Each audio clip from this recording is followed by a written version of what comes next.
Village के ऊपर एक पहाड़ी पर एक हवेली थी। सांझ के आइनफ्यूजडन में उसका साया पड़ता था। उसकी खिड़कियां खाली आंखों की तरह दुनिया को घूरती रहती थीं। सालों की उपेक्षा ने उसे बर्बाद कर दिया था।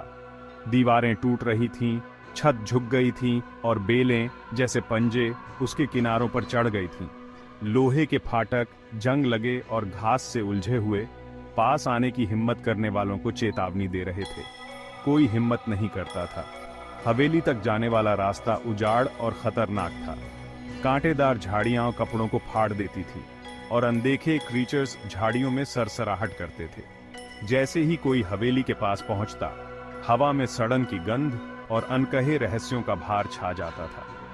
विलेज वाले उस हवेली के बारे में धीमी आवाज में बात करते थे। उनकी वॉइसेजों में डर और अंधविश्वास साफ दिखाई देता था। विलेज वालों के लिए हवेली सिर्फ एक पुरानी इमारत नहीं थी, ये एक जीवित चीज थी, डर और फुसफुसाहट भरी कहानियों का स्रोत।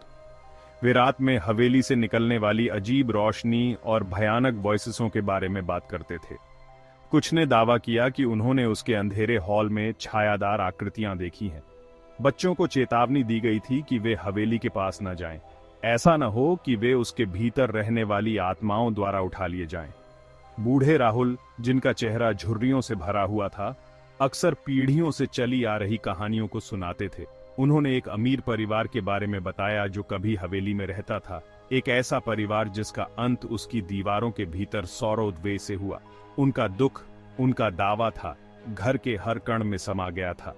विलेज वाले हवेली से दूर ही रहे। उनका डर किसी भी दीवार से ज्यादा मजबूत था।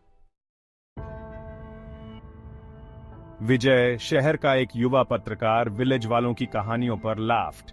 वह हवेली भूतों की कहानियों से इंट्रिग्ड होकर विलेज आया था। अपने कैमरे और अविश्वास की एक अच्छी खुराक के साथ वह कहानियों के पीछे की सच्चाई को उजागर करने के लिए दृढ़ था। वह तर्क में, तथ्यों में विश्वास करता था, भूतों में नहीं। उसने विलेज के किनारे डेरा डाला, विलेज वालों की चेतावनियों और दूर रहने की दलीलों को नजरअंदाज करते हुए। उसने उनकी आंखों में डर देखा, लेकिन साथ ही साथ उसके मिशन के प्रति एक अजीब सी उत्सुकता भी। उन्होंने उसे घबराहट और उम्मीद के मिश्रण से देखा। शायद किसी ऐसे व्यक्ति की लालसा थी जो हवेली से चिपके अंधेरे को दूर कर दे। शाम ढलते ही विजय पहाड़ी पर चढ़ गया।